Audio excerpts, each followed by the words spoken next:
Hello, YouTube. Welcome to my channel. Marriage, politics, and sports are pain here. Hey, listen, I found this short about a lady who contracted HIV, and her platform goes into her life living with HIV, her downs and her ups, and where she's at today. So I'm going to capture a couple of those shorts and put it in here. And like, share, and subscribe to my channel. But share this video because what she says may help somebody else. So maybe as many voices, many people who have folks out there who may know. Share this video. I'm gonna put a link to her channel in here in the description, and she may help somebody because she's thriving now. We all know that people have survived and live full lives with HIV. And we also know that all of us have probably dodged a bullet in our days when we were more promiscuous and before we settled down. So, and if you weren't, great, good for you. But a lot of people, dodged a bullet, and some people got caught out there with some things you can't cure. So, if we can encourage people not to get into that position, that's great. So her story will be worthwhile for some people to listen to. And and it's poignant because it has a happy ending. So I'm gonna share several of her shorts, and we're gonna let the woman tell it.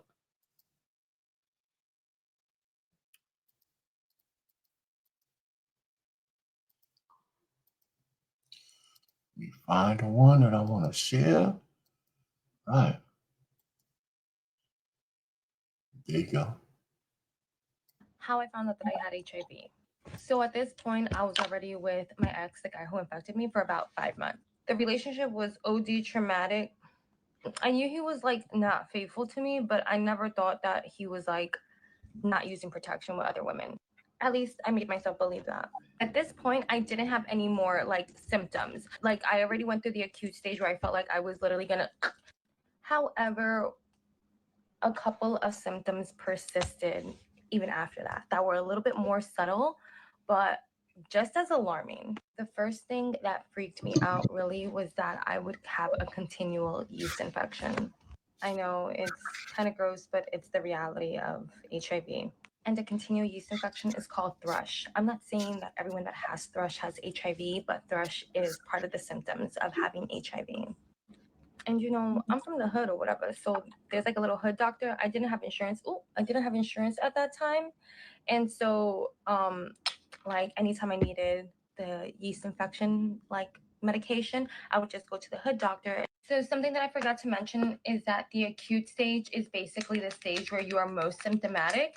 But once you're done with that phase, you are no longer symptomatic in like very overt ways, but you still have certain symptoms that are very subtle. Like you have a lot of fatigue, thrush, like yeast infection, like discharge, the whole thing. And the second thing that really freaked me out was the fact that it was literally painful to have intercourse. And so at this point, I was taking clindamycin about like once every 2 weeks. So I was like, you know what? I'm gonna go to the doctor. Even though I don't have insurance, I could go to the clinic and get tested and tell them what's going on since it is down there. The day before I went, I had this sinking feeling in my spirit, like in my gut. I knew that I was gonna get bad news. So I show up to the clinic, I get tested. When you get tested, you do the full panel, you only get results for your HIV, like rapid results day of. Everything else you have to wait. Someone comes out and calls my number because they can't say your name. They say, sit me down, and they just break it to me like, you tested positive for HIV.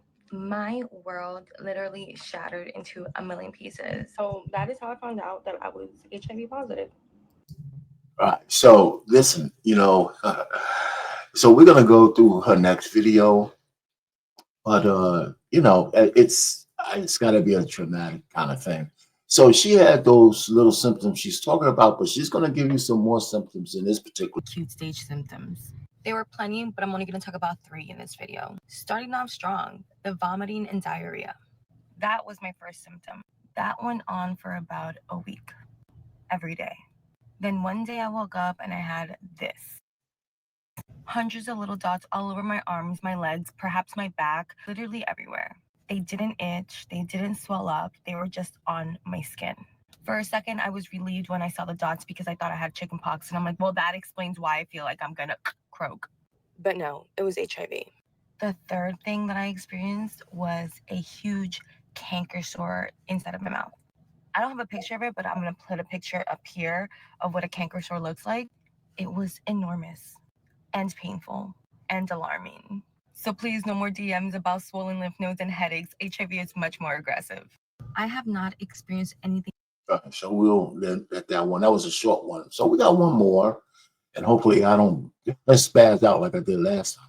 So this one is a positive Hello, note. my name is Bianca. I contracted and was diagnosed with HIV in 2019.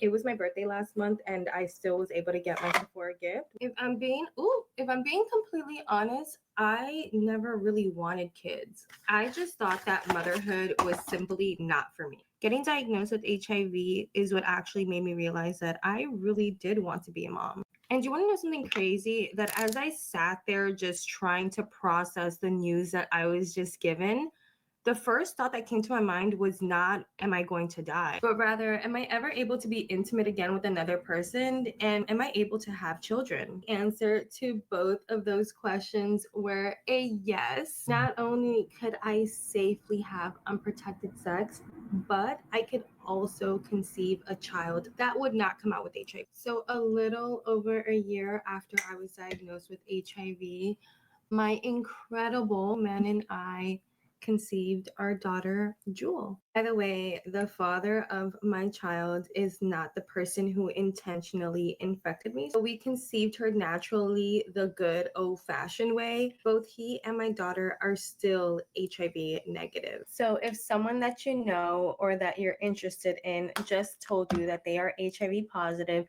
don't let that discourage you from pursuing them. Because take it from me, it is totally possible to have a fulfilling, loving, spicy relationship with a person and have a family even if they are HIV positive. If you learned something new today, share this with someone that you know. Together, by ending the stigma, we can end the spread of HIV. God bless you.